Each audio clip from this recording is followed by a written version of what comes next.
Saudara, kita lanjutkan lagi pembahasan kita, dan saya coba mengutip dari buku saya Kearifan Timur dalam Etos Kerja dan Seni Memimpin, ya tak? Nah,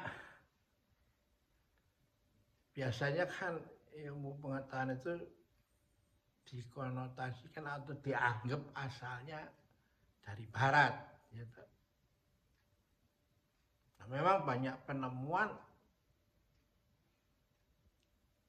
yang kita bisa rasakan manfaatnya sebagai buah dari teknologi itu. Nah, di sini saya bacakan ya, tahun 1200 ditemukan lensa atau kacamata, sehingga orang bisa terus aktif ya untuk bisa melihat meskipun mata kita semakin melemah ketika usia bertambah toh. Lalu pada tahun 1420 ini ditemukan teknik navigasi teropong dan pembuatan kapal itu ya. Ya ini kan menyebabkan lalu orang bisa berlayar dan ya lalu menemukan pulau-pulau baru, benua baru yang dia dimiliki, diklaim sebagai milik dia kan. Ini memuncak 1492 ketika Christopher Columbus menemukan Amerika Utara, ya toh, benua Amerika. Dan lalu yang lain-lain ditemukan oleh Portugis, Spanyol dan lain-lain toh, Inggris, ya. Dan lalu menjadi ya jangan disalahkan kalau dia mengatakan lalu ini milik saya. Nah, karena kebutuhan untuk mempertahankan diri, maka ditemukan peluru itu, ya. Lalu pada tahun 1517 sampai 1530 ditemukan teknologi percetakan itu. Sehingga Anda itu bisa menggandakan pemikiran itu, informasi itu melalui kertas itu ya, dan mesin cetak. Nah, tahun 1800 ditemukan jalur kereta api. Ya. Lalu 1816 ada lampu itu. Lalu jam kerja kan bisa nambah di malam hari juga, bisa terus kerja kan. Kalau sebelumnya ya matahari terbenam ya sudah tutup ya. Nah, 1860 sampai 19 ditemukan pemurnian air itu. Difilter dan lain-lain. Sehingga orang bisa minum air yang bersih itu, yang bebas kuman itu ya. Atau yang pada ya sesuai dengan kemampuan saat itu.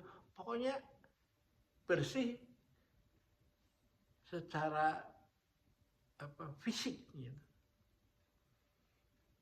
Lalu kemudian ditambah dengan kapuri dan lain-lain, lalu diolah sehingga bisa diminum kan.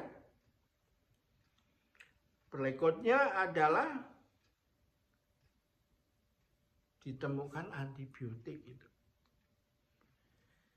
Sehingga orang yang kena infeksi itu bisa diatasi. Nah, ini menyembuh revolusi dalam kedokteran sehingga bisa ada operasi, konsep operasi. setelah dioperasi Anda disuruh beri antibiotik ya, sehingga tidak terjadi infeksi. Ya.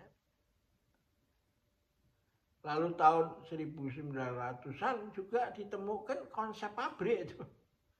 Jadi yang tadinya kerjaan rumah dirubah menjadi pabrik itu. Dan lalu bisa 3 shift karena ada lampu itu toh. Lalu berkembang lebih lanjut menjadi mesin uap dan listrik gitu. Ya, tenaga manusia sudah diganti oleh uap dan listrik kan.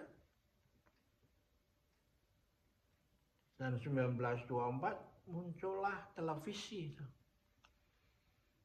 Suatu berita, kejadian bisa diberitakan kemana-mana ya melalui televisi, sehingga ditiru oleh orang-orang yang ini bagus, lalu ditiru kan. Dan lalu televisi, lalu ini yang dahsyat lagi adalah ditemukannya komputer itu. Komputer itu dulu gedenya serumah, bisa ngitung, bisa apa segala. Tapi sekarang sudah segenggamannya disebut gadget. Jadi ini gimana masa depan ini? Dan sekarang puncaknya otak manusia itu diganti oleh artificial intelligence, diganti oleh robot, gitu, yang bisa di style melalui mesin dari luar itu. Gitu. Kerjaan yang berat-berat itu bisa diambil alih oleh robot itu. Ya. Nah ini gimana ini? Nah akhirnya kita melihat bahwa syair itu dikatakan gunungnya tetap gunung yang sama. Jalannya pun tak pernah berubah sepanjang masa. Sesungguhnya yang berubah adalah pikiranmu itu. Ya? Dan inilah yang lalu kita olah melalui Tai Chi nih. Nusantara ini tak.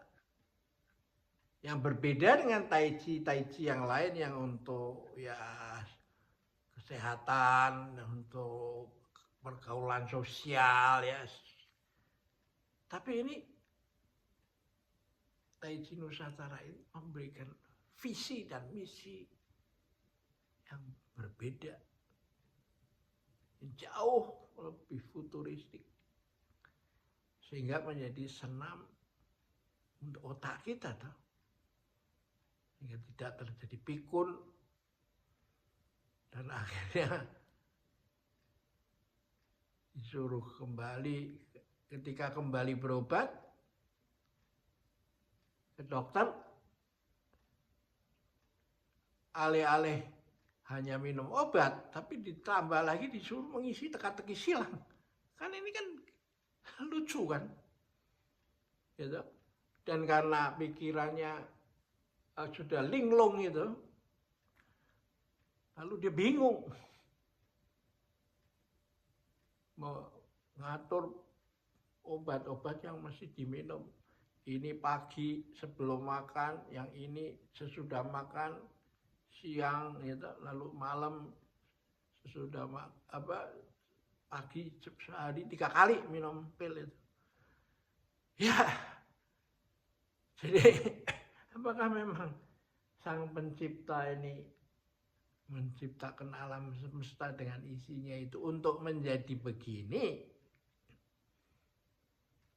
Atau jangan ojo-ojo kalau orang Jawa bilang, kita harus menemukan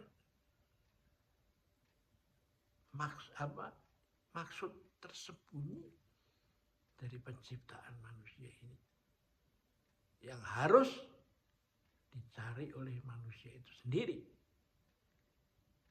dengan mengembangkan ilmu golok pembunuh naga. Ya. dicari sendiri secara empiris. Ya. Nah, inilah sebenarnya era ke depan ini kita harus pahamin ini supaya manusia tidak saling menjadi budak dari artificial intelligence yang dibuat oleh diri sendiri, oleh manusia itu sendiri. Oke, kita akhiri di sini. Sampai jumpa lagi.